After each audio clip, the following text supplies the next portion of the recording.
Colon cancer kills some 53,000 Americans annually, but more than half of those deaths, as many as 33 to 34,000, can be prevented with proper screening. The Wild West Fair may get even more wild now that the weekend's here. Organizers say so far attendance is up about 20% from last year. So far, Step 2 has seen a 60% success rate. That's 3 times the national average for recovery programs. But at the same time, they've seen a 30% cut in funding from the federal and state level, making fundraisers like this weekend's all the more important. It's almost time for football season to start, but do you ever wonder who takes care of the players who get crushed and kicked and smashed on the field? And things are just starting to cool off, Kendra. Oh, they sure are, Sarah. Not only are we seeing some beautiful, cool breezes moving in, but we saw a parade of players on carts headed back to the clubhouse just a little while ago. Governor Jim Gibbons says the only problem with the controversial new immigration law is that Arizona was forced to act because the federal government wasn't doing anything. His comments come during more backlash against the law. In Phoenix, vandals used refried beans to smear swastikas on some House and Senate windows. The law makes it a crime for undocumented immigrants to be in the state and forces police to question the immigration status of anyone they suspect is not a U.S. citizen. Gibbons says he won't try to enact a similar law here in Nevada because we're not a border state and don't have the same problems as Arizona. He does, however, acknowledge that illegal immigration is a problem here. According to Homeland Security, there are some 260,000 illegal immigrants in Nevada. Pantry is open to anyone who needs it on Tuesdays and Fridays. In fact, that need is so great that usually the line wraps around this building. Now the pantry is empty, and this week it's closed. Koselecki live near the intersection of Wingfield Hills and Vista, where a months-long road project finally wrapping up. Hello, Kendra. Hello, Pat, and that's right. If you look over here, of course, the goal of this project was to improve traffic flow, and that seems to have been achieved. But you've also got some landscaping improvements here. We've got a 10-foot walking, biking, multi-use path that seems to be completed.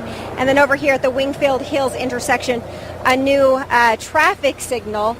And of course, that traffic is flowing much more easily tonight. But for the past 10 months, drivers have had to deal with delays of 20 minutes to an hour. A little good news as this project wraps up. It was originally approved for a budget of $15 million, but as it comes to a close, it has been completed at a cost that's a little closer to $10 million. That money coming from voter-approved RTC5. Project manager Doug Malloy says there does seem to be some minor cleanup that needs to be finished sometime this week, but that's going to happen during off-peak hours, so that won't affect your commute in the morning or in the evening. And one other thing he says to watch out for, since that won't affect your commute coming home or going to work, you're going to be able to go a little bit faster. So Sparks police are going to be out here looking for speeders. Watch your speedometer. Yeah, that's going to be a problem for some folks. Good to see no taillights out there tonight. Thanks, Kendra. A Texas woman is now a believer in the chupacabra, supposedly a mythical animal.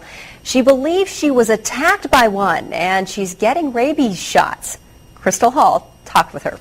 There have been several chupacabra sightings in Jack County, Texas, but they were all later identified as coyotes or hairless raccoons. Stacia has to undergo 6 weeks of rabies vaccines unless tests on the dead animal come back negative.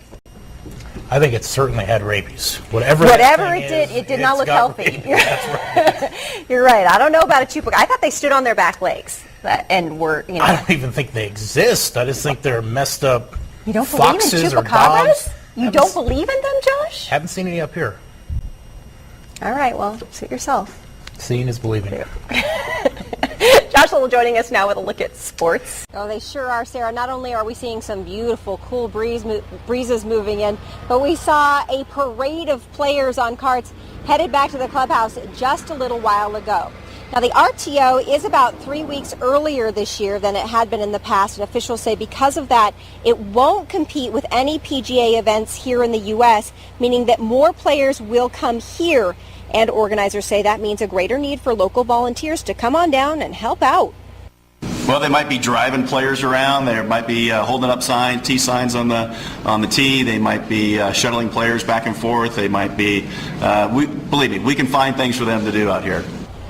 Now, regarding the question of conflict with the American Century Championship up at Edgewood, organizers aren't concerned about spectators losing interest in this event. In fact, they think it may be more of a draw for golf fans of all levels, those who want to see the pros, then head up on the hill and spot some celebrities. And RTO is proud to team up with Nevada Military Support Association this year, which is helping with some construction and with some organization around the event. And you can learn more about them when you come down this week.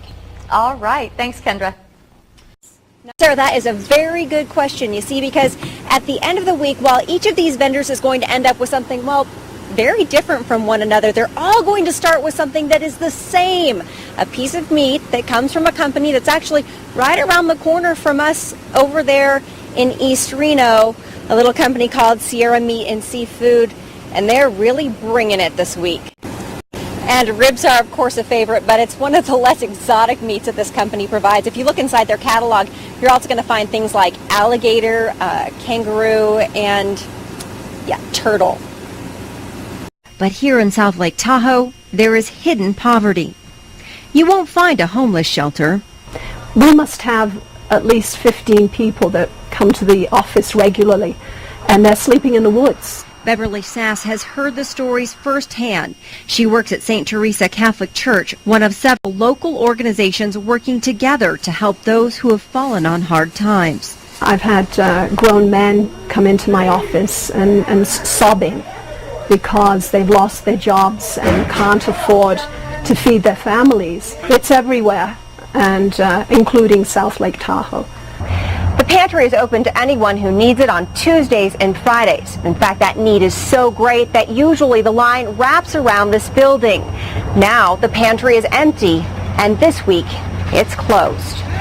Slowly but surely, we've just been running out of food. With growing demand and dwindling supply, the church reached out to parishioners this week for help. That and an article in the local paper have brought a surge in donations, keeping volunteers busy restocking the shelves. But the question remains, can they keep up with the growing number of people who need help? Kendra Kostelecki, Colaway News Now.